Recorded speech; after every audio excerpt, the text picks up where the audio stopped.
Congratulations on your new Fuzion toy hauler. I'm going to walk you around and show you a couple of basics on this and just where a couple of things are located. If you do have additional questions after this video, please feel free to give me a call and we'll try and get those questions answered. Notice on the side here, this is where we put your deep cycle battery that comes actually with the camper. We'll give you a sewer hose, the electrical adapter that converts from the 50 to 30 amp, as well as the 30 to 15. Exterior spray port. This is your battery disconnect.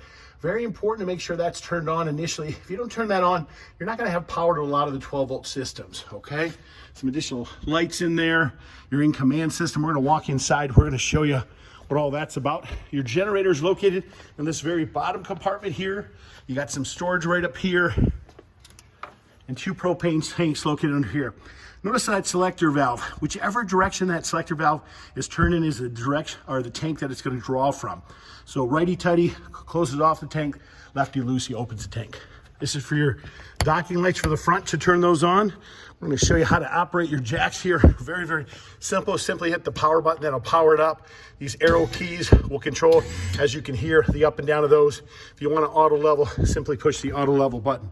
Your hydraulic for your slides, very important to make sure that the fluid levels are at these kind of levels right here, about 3/4 of the way full.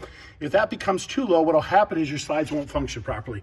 So always make sure. There are some fuses on here. If all of a sudden your slide motor quits working, good idea to check those fuses just in case.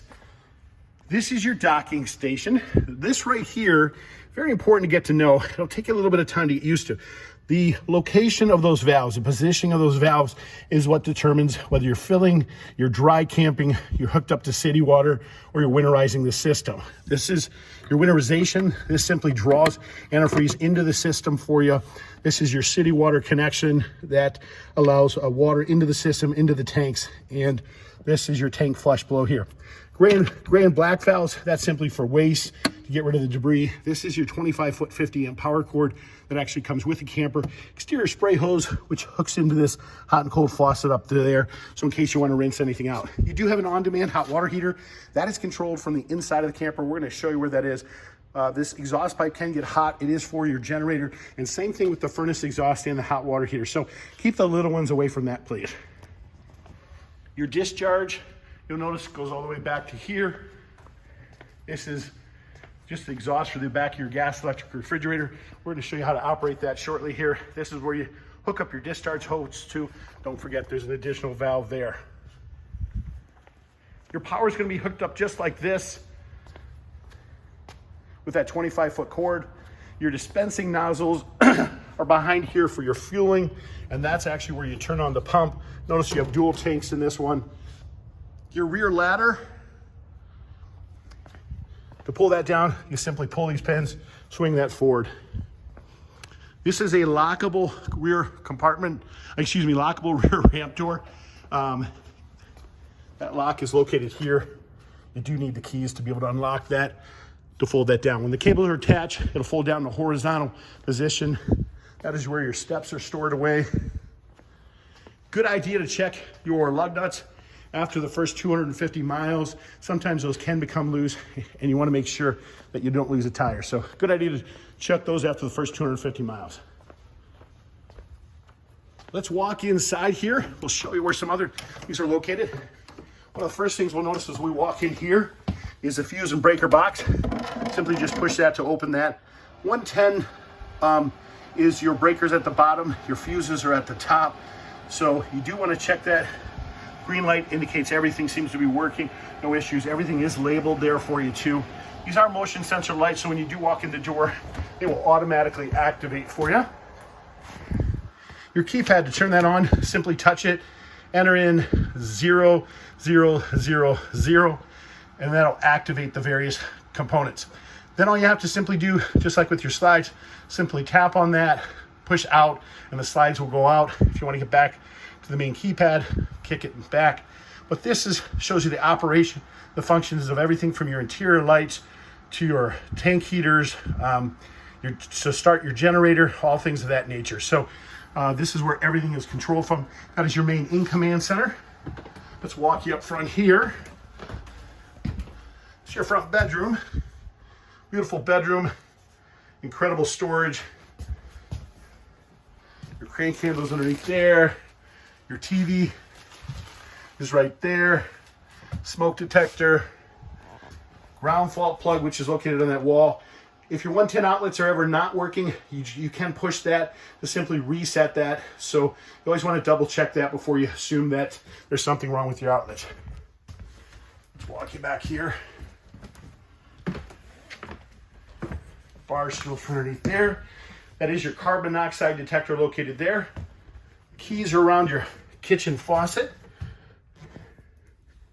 When you want to turn on your hot water heater here, it is on demand. That's the power button. This controls the temperature settings up and down there, but that's where that's controlled from. Once again, an additional ground fault plug. Very important you understand that there is a breaker reset on those. When you want to go to operate your stove, easiest thing to do is fold back the cover.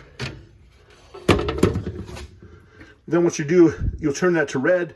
You'll push this spark igniter. Propane will come through the line and we'll ignite that. This is your backlit light for those knobs. And of course, your microwave there.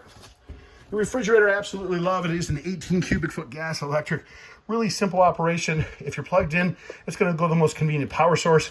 I like to start at a little higher setting. What I do is I put it on automatic. That's the drop and the plug at the same time. What I'll do is typically kick this up to an 8 or 9.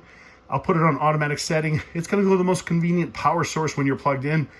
If you push this control again, we can force it to go to electricity or force it to go to propane if we want. That shuts it off. That'll power it down. Simple, easy operation.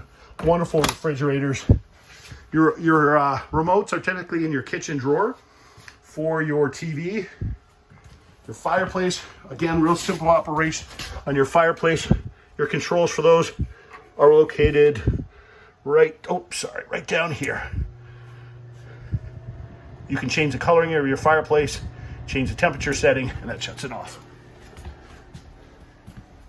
Let's walk in back here. Your stairs for your patio. Again, you have multiple air conditioners, power beds on this. To operate those power beds, that control's located over in this corner. That powers these up and down. You can hear them moving. Notice how your top bed is not moving.